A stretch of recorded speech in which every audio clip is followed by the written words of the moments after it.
Hey, welcome to this video. This is Dr. Steve. I want to talk about why we do not do transformation contests or challenges, right? So essentially, if you're an athlete and let's say you want to run a marathon and that's your goal, right? You want to have distance, you want to be able to do things for a long time. Would you go to the gym and train to be a sprinter? Probably not, because the ability to sprint, how your body adapts to sprinting, has nothing to do with your body's ability to run a marathon, right? You take a sprinter, you have them run a marathon, they're not going to last. And vice versa. If you take a marathon runner and you have them compete against a sprinter, not going to be very competitive. It's a great analogy for you to understand why you should not do short-term, huge weight loss challenges.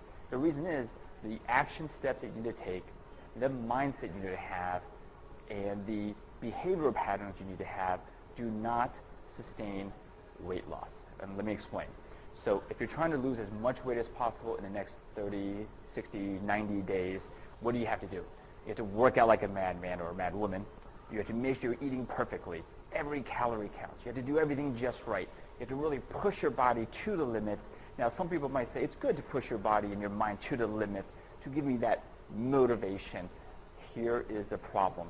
All those thinking, mindset, behavior patterns, and actions are not what you need to keep that weight off, right? So if you want to lose as much weight as possible in the next 30 days, that is very different than trying to lose that weight permanently, right? One involves short-term pressure, stress, getting it done, whereas maintaining the body weight really needs long-term goals, doing it easily, doing it sustainably, right? So you can see the sprinting and the long-distance running or the short-term weight loss versus maintaining that weight is very different. Now, some people doing the challenges may say, well, you lose that weight in the beginning, and then you try to keep it off.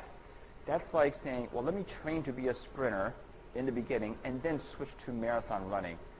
It just makes sense to start off training as a marathon runner, right?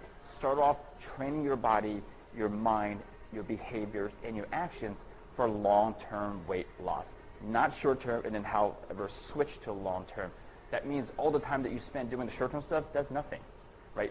Sure, you'll lose X number of pounds on the scale. How many people do you know lost weight and gained it right back, right?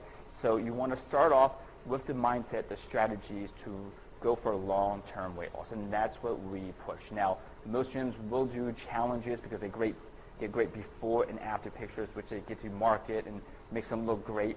I want to challenge the gyms and say, how many of them have their clients lose weight and keep it off for years, decades?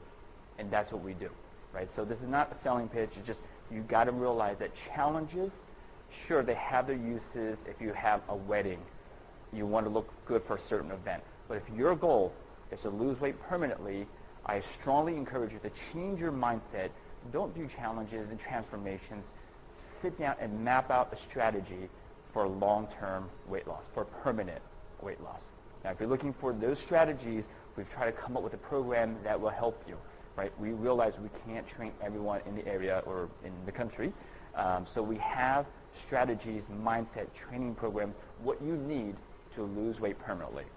So if you want more information, just look at the information below, click on that link, and you will learn more about that program.